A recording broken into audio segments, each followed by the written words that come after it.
आज की इस वीडियो में हम बात करें एक न्यू फंड ऑफर के बारे में, जो कि एक ETF है, एक्सचेंज ट्रेडेड फंड है जो ICICI Prudential mutual fund house की तरफ से लॉन्च किया गया है। एक इंडेक्स बेस्ड ETF है। फंड का जो नाम है आईसीआईसी प्रूडेंशियल FMCG ETF है। तो ETFs के बारे में आप सब जानते होंगे। एक्सचेंज ट्रेडेड फंड, जो फंड्स एक्सचेंजेस पर ट्रेड होते हैं उन्हें हम ETF कहते हैं। जैसे कि हम एक्सचेंजेस पर ही इनको बाय सेल कर सकते हैं, तो जिसके लिए हमें जो है डीमैट अकाउंट की नीड होती है, क्योंकि हम शेयर्स की तरह ही इनको बाय सेल कर सकते हैं। म्यूचुअल फंड की तरह जो हम इनको होल्ड करके नहीं रख सकते, ओनली डीमैट फॉर्म में जो है हम इनको अपने डीमैट अकाउंट में रख सकते हैं। तो अगर आप ETFs में इन्वेस्ट करना चाहते हैं तो डिस्क्रिप्शन बॉक्स में दिए गए लिंक के द्वारा आप अपना demat account Motilal Oswal securities में ओपन कर सकते हैं। और अगर आप कुछ और जानना चाहते हैं ETFs के बारे में, या फिर आपको कोई राय लेनी है डीमैट अकाउंट ओपन करवाते टाइम, अगर आपको कोई प्रॉब्लम आती है तो आप हमें स्क्रीन पर दिए गए नंबर पर आप हमसे कॉल कर सकते हैं। तो NFO का जो इशू है 20 जुलाई 2021 सब्सक्रिप्शन के लिए ओपन हो गया है और 2 अगस्त 2021 तक है जो सब्सक्रिप्शन के लिए ओपन रहेगा। तो जो भी investors during NFO period investment करना चाहते हैं वो कर सकते हैं 2 अगस्त तक। स्कीम का जो बेंचमार्क है निफ्टी FMCG इंडेक्स, इस स्कीम का बेंचमार्क है। अगर हम बात करें निफ्टी FMCG इंडेक्स के बारे में, तो इस इंडेक्स को इस तरीके से डिजाइन किया गया है जो बिहेवियर को रिफ्लेक्ट करता है FMCG कंपनीज के स्टॉक्स को। FMCG यानी कि fast moving consumer goods.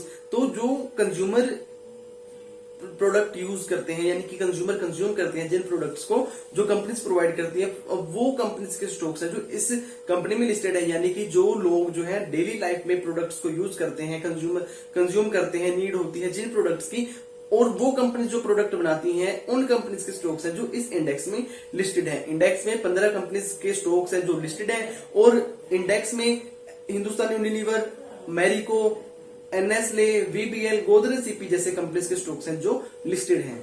Scheme में जो रिस्क है वेरी हाई जो है स्कीम में रिस्क रहेगा।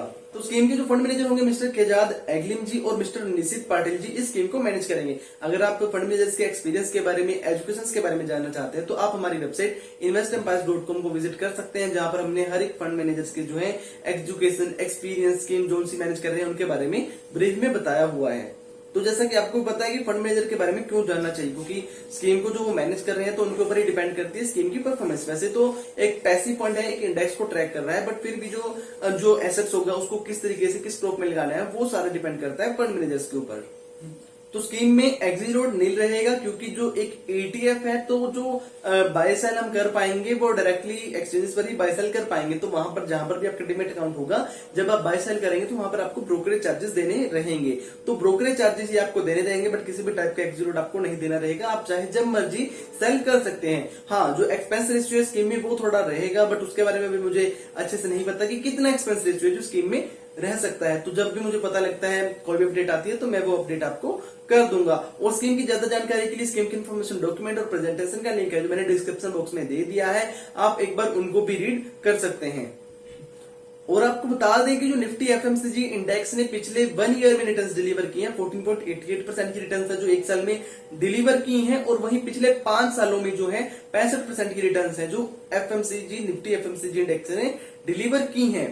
तो FMCG सेक्टर ही एक ऐसा सेक्टर है, और फार्मा सेक्टर कुछ जो 2-3 मेन सेक्टर हैं जिनका जो काम कभी नहीं रुक सकता, बिकॉज हम फूड खाना नहीं छोड़ सकते, हमें जो मेडिसिन की नीड है तो हमें मेडिसिन चाहिए फार्मा सेक्टर, इसलिए उसका जो है सेल्स नहीं रुक सकती। और ऐसे ही FMCG सेक्टर है, क्योंकि FMCG में हम जो भी प्रोडक्ट्स रेगुलर यूज करते हैं उनकी हमें नीड पड़ती है। फॉर एग्जांपल आप हिंदुस्तान यूनिलीवर लिमिटेड को ही ले लीजिए, ये जो है कितने कंपनीज के जो प्रोडक्ट्स हैं उनको ब्रांडेड करती है, सेल करती है। तो आप सोच सकते हैं कि जो है ये जो FMCG सेक्टर है एक ऐसा सेक्टर है, इन कंपनी स्टॉक्स ऐसे हैं जिन स्टॉक्स में जो है रेवेन्यू हाँ कम जरूर हो सकता है, बट कभी लॉस में नहीं जा सकती, क्योंकि जो ये कंपनीज जो FMCG कंपनीज होती हैं, ये कंपनीज ऐसे प्रोडक्ट्स को बनाती हैं जो कंज्यूमर जो होते हैं, हम जैसे कंज्यूम करने वाले लोग होते हैं, इनके प्रोडक्ट्स को कंज्यूम हम जो हमारे डेली लाइफ में नेसेसरी होते हैं।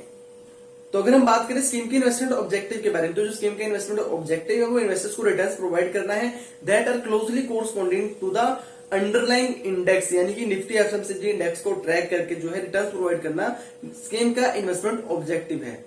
तो अगर हम बात करें किन टाइप के निवेशकों के लिए फंड सुइटेबल है, तो देखिए निवेशक है, एक ETF है, तो ये तो नहीं है कि आप कभी एग्जीलोड लगेगा तो कुछ निवेशक इसलिए भी फंड्स में सोच समझ के निवेश करते हैं कि कहीं अगर उनको नीड पड़ जाती है 2-3 महीने के बाद, बट जो एग्जीलोड की टाइमिंग है वो 1 साल की है, तो इसलिए वो कुछ फंड्स में निवेश नहीं करते। बट ETF है, किसी भी टाइप का एग्जीलोड आपको देना नहीं रहेगा, सिंपली जो है आपको स्टॉक्स की तरह जो चार्जेस लगते हैं, ब्रोकरेज चार्जेस लगते हैं, वही आपको यहाँ पर देने रहेंगे। तो आप निवेश कर सकते हैं, आप प्रॉफिट कमाना चाहते हैं शॉर्ट टर्म में, तो आप इनको बाय सेल करके जो ट्रेडिंग करके भी प्रॉफिट वहां से कमा सकते हैं। बट जो लिक्विडिटी रहती है ETFs में वो बजाय स्टॉक्स के कम रहती है। तो ऐसे में अगर आप लंबे समय के लिए निवेश करना चाहते हैं तो आप निवेश कर सकते हैं। और मैं ये नहीं कहूंगा कि आप मेरे कहने पर निवेश कीजिए, आप अपने फाइनेंशियल एडवाइजर से सलाह लीजिए, उनके कहने पर ही आप इन्वेस्टमेंट कीजिए। और बात करूं वहीं पर, अगर वीडियो में दी गई इन्फॉर्मेशन आपको अच्छी लगी हो प्लीज वीडियो को लाइक कर दीजिए, चैनल को सब्सक्राइब कर दीजिए।